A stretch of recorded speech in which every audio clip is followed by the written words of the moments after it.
जय सिया राम। असुर सुराविस संकरहीं, आप रमामनि चार। स्वार्थ साधक कुटिल तुम्हें, सदा कपट व्यवहार। असुरों को मंदरा और शिवजी को विष देकर तुमने स्वयं लक्ष्मी और सुंदर कौतुंभ मणि ले ली। तुम बड़े धोखेबाज और मतलबी हो, सदा कपट का व्यवहार करते हो। परम स्वतंत्र न सिर पर कोई, भावई मनहि करहु तुम सोई। भले ही मंद मंदहि भल करहूँ, विस्मय हरस न ये कछु धरहूँ। तुम स्वतंत्र हो, सिर पर तो कोई है नहीं, ऐसे जब जो मन को भाता है स्वच्छता से वही करते हो। भले को बुरा और बुरे को भला कर देते हो। हृदय में हर्ष विषाद कुछ भी नहीं लाते।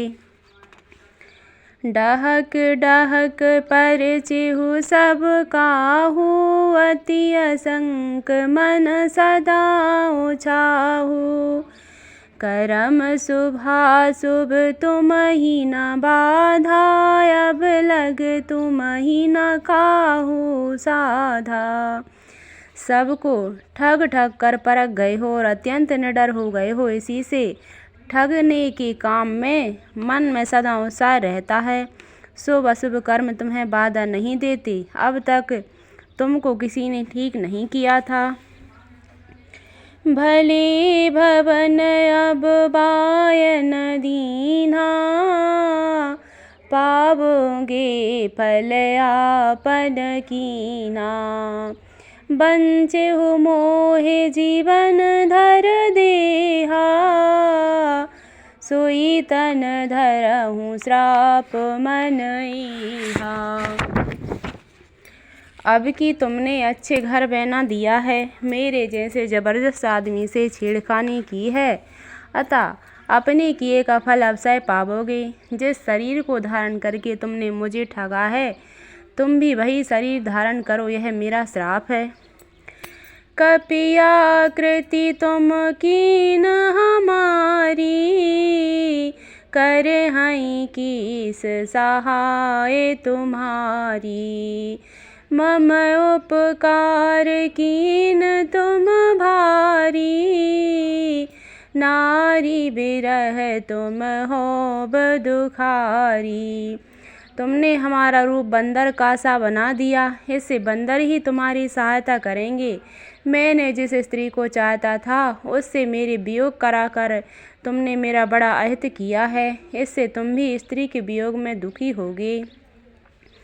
श्राप शीस धर हरस हिये, प्रभु बहु विनती कीन। निज माया के प्रबलता, करस कृपा निधि लीन। श्राप को सिर पर चढ़ाकर हृदय में हर्षित होते हुए प्रभु ने नारद जी से बहुत विनती की और कृपा निधान भगवान ने अपनी माया की प्रबलता खींच ली।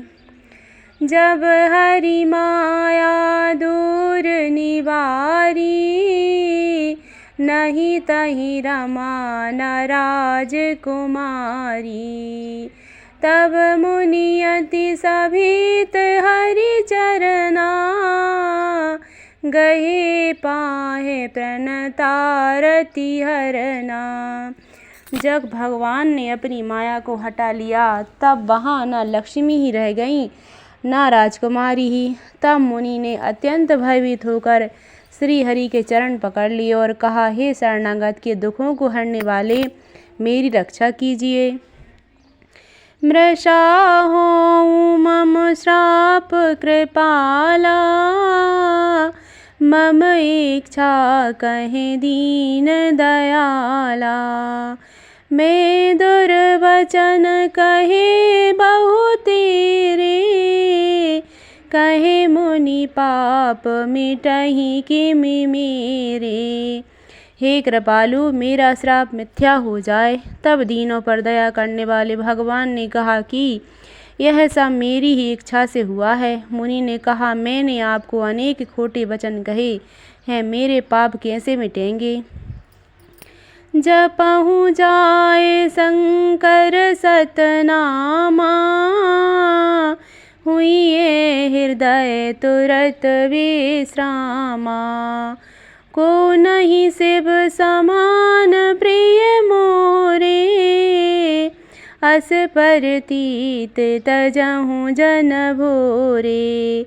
भगवान ने कहा, जाकर शंकर जी के सतनाम का जप करो, जिससे हृदय में तुरंत शांति होगी। शिव जी के समान मुझे कोई प्रिय नहीं है, इस विश्वास को भूलकर भी ना छोड़ना। जेहि पर कृपा न करहि पुरारी, सो न पाव मुनि भगति हमारी। असे और धर्म है बिचरे हो जाई, अब न तुम है माया निराई। हे मुनि पुरारी शिव जी, जिस पर कृपा नहीं करते वह मेरी भक्ति नहीं पाता। हृदय में ऐसा निश्चय करके जाकर पृथ्वी पर विचरो, अब मेरी माया तुम्हारे निकट नहीं आवेगी। बहुविधि मुनहि प्रबोध प्रभु, तब आभय अंतर ध्यान। सत्य लोक नारद चले, करत राम गुण गान। बहुत प्रकार से मुनि को समझा बुझाकर ढाढ़स देकर तब प्रभु अंतर्ध्यान हो गए। नारद जी श्री रामचंद्र जी के गुणों का गान करते हुए सत्यलोक ब्रह्मलोक को चले गए।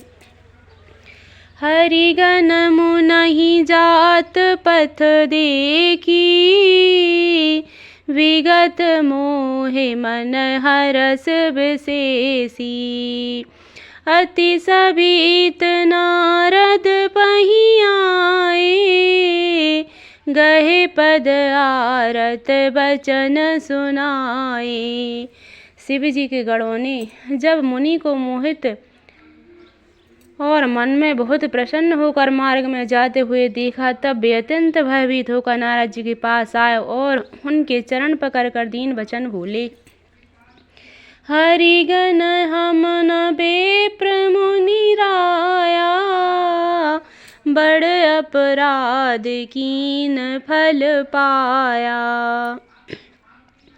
श्राप अनुग्रह करऊं कृपाला, बोले नारद दीन दयाला। हे मुनिराज, हम ब्राह्मण नहीं हैं, शिव जी के गण हैं। हमने बड़ा अपराध किया है, जिसका फल हमने पा लिया। हे कृपालु, अब श्राप दूर करने की कृपा कीजिए। दीनों पर दया करने वाले नारद जी ने कहा, निश्चर जाए हो तुम दो, वैभव विपुल तेज बल हो। भुज बल विश्व तब तुम जहिया, धरे हई विष्णु मनुज तन तहिया। तुम दोनों जाकर राक्षस हो, तुम्हें महान ऐश्वर्य तेज और बल की प्राप्ति हो। तुम अपनी भुजाओं के बल से जब सारे विश्व को जीत लोगे, तब भगवान विष्णु मनुष्य का शरीर धारण करेंगे। समर मरण हरि हाथ तुम्हारा, हुई हो मुकुति न पुनि संसारा। चले जुगल मुनि पद सिर नाई, भय निशाचर काल ही पाई। युद्ध में श्री हरि के हाथ से तुम्हारी मृत्यु होगी, जिससे तुम मुक्त हो जाओगे और फिर संसार में जन्म नहीं लोगे। वे दोनों मुनि के चरणों में सिर नवाकर चले और समय पाकर राक्षस हुए। एक कल्प यही हेतु प्रभु, लीन मनुज अवतार। सुर रंजन सज्जन सुखदय, हरि भंजन भुव भार। देवताओं को प्रसन्न करने वाले, सज्जनों को सुख देने वाले और पृथ्वी का भार हरण करने वाले भगवान ने एक कल्प में इसी कारण मनुष्य का अवतार लिया था।